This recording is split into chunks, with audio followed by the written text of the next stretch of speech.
tired of throwing away your soil run after run? There is a misconception in this community that soil is only good for one grow cycle, then you need to throw it away and start fresh with a new bag of soil. See, now that's some bullshit. In this video, I'll show you step by step how I reuse the soil from my last grow, and it's actually pretty easy to do.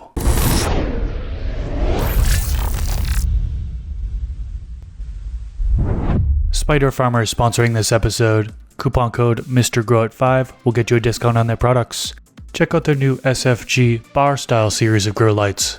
They have the SFG 300W, a 4-bar fixture for a 2x2 or 3x3 grow space, the SFG 860W, a 8-bar fixture for a 4x4 or 5x5 grow space, and the SFG 1000W, a 10-bar fixture, which is also for a 4x4 or 5x5 grow space. Go to their website at spider-farmer.com or search for them on Amazon, and don't forget to use the discount code MrGrowIt5 for a discount on their products. The first step I did was identify a space and lay down a tarp. I'm in my garage for this, and the tarp I'm using is 8 feet by 10 feet. I'll actually link this tarp down in the YouTube description section below, along with anything else you see in this video, such as the tools, soil, containers, so on and so forth. I put my old containers of soil onto the tarp, and I'm keeping track of the amount of soil. Here I have 3 3-gallon containers, 2 5-gallon containers, and 1 1-gallon container. So I have 20 gallons total of soil. The mulch layer is still there. It's perfectly fine to mix it in. It will break down in the soil over time. I'm breaking up the old roots with both tools as well as my hands. And this soil is actually pretty dry. It's gone hydrophobic. So I need to hydrate this soil. Here I'm just using a hand sprayer, spraying the top of the soil, mixing up the soil with my hands, and I'm continuing to do that process until the soil is moist.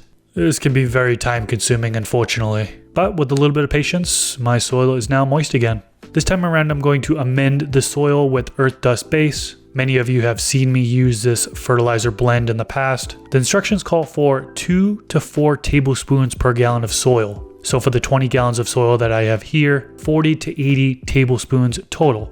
I'm spreading that out on top of the soil and then mixing it in the best I can. I also have these worm castings left over. I wish I had more of them, but this is all I have. A lot of people do anywhere between 10 to 30% of worm castings in their mix. So I'm definitely under that 10%, but this little bit will still be useful. As far as the amendments that I added in here, there are other types of blends that you can add. There are other brands of worm castings that you can add. Again, there's so many different ways to go about it. I'm also going to add in some aeration. I have 8 quarts of perlite here, so I'm going to pour that on top of the soil and then mix it in.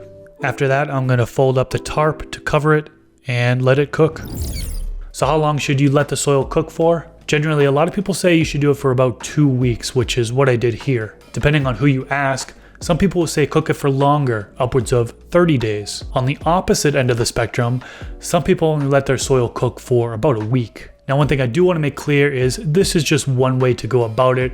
There are many different ways that you could re-amend soil, reuse soil. The way I did it here, where I poured it out onto a tarp and then mixed in the amendments, is one way to go about it. Some growers don't even remove their soil from the containers. They just top dress on top of that, no-till style. What a lot of people will do if they really want to get into detail and find out what's in their soil is they'll take a soil sample and they'll send it off to the lab for testing. I did soil testing for a different batch of soil that I had, but not this batch of soil. The soil testing I did with the other batch, I actually sat down with the soil doctor, Bryant Mason, and recorded a podcast episode where he actually goes over the soil test results and then gives recommendations on what inputs should be added. Tremendous variability and diversity in soil, so it's really important to test your soil to understand what you're starting with. If you are one of those folks that want to get down into the nitty-gritty details and find out exactly what is in your soil and then add in amendments that need to be added in versus just adding in a blend like I did it this time around, definitely check out that podcast episode. I'll link it down in the description section below. But yeah, soil test before you start to grow, then add in the amendments that you need. Then some people will actually do another soil test when they're about to flip to flowering. That way, again, they can see what they need, and then they can add in what they need, and they'll be good for the flowering cycle. But yeah, these soil tests and consulting on top of it can add up. So many people just skip that step and add in a blend and hope for the best. I'm not here to tell you how to grow your plants. I'm just here to show what I'm doing. Like I mentioned, there are so many different ways to go about this. I want to pass the question off to you. What's your process for reusing soil? Do you just plant directly into that container, top dress and do a no-till style? Or do you empty out the container and amend the soil like I did in this video? Also, what type of fertilizer and or amendments do you add into the soil when you're reusing it? Let me know down in the comment section below. On the outro card here, the video on the left is a recent harvest video that I did, and the video on the right is automatically generated by the YouTube algorithm. I hope this video has been helpful for you. Thanks so much for tuning in.